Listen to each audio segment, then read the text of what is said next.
আপনার 1 বছর আম আমাদের হয়, আরেক বছর হয় না, 1 বছর রেস্ট নিয়ে নিয়ে হয়।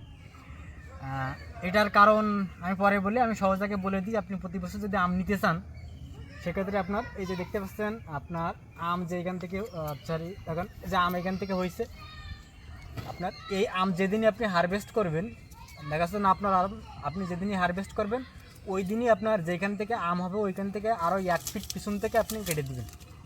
এখান থেকে যদি কেটে দেন, ধরেন আমার এখান থেকে আমের যে মুকুল যেটা সেটা বের হয়েছে, আমি এখান থেকে 1 ফিট পিছন থেকে কেটে দেবো।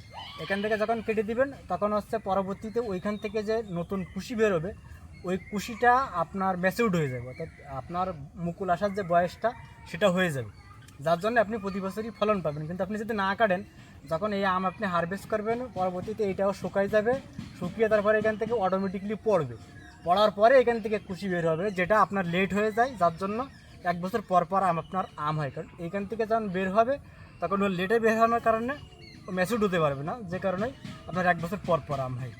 তো এটা যদি আপনারা প্রতি বছর আম নিতে চাইলে আপনারা 1 ফিট পিছন থেকে কেটে দিবেন আম হারভেস্ট করার পরে, তাহলে ইনশাল্লাহ প্রতি বছর আম পাবেন। আর আম গাছ এরকম ছোটো রাখার চেষ্টা করবেন, অর্থাৎ কাটিং যখন করবেন তখন একটা গাছ 10-12 ফিটের থেকে আর বড় হবে না।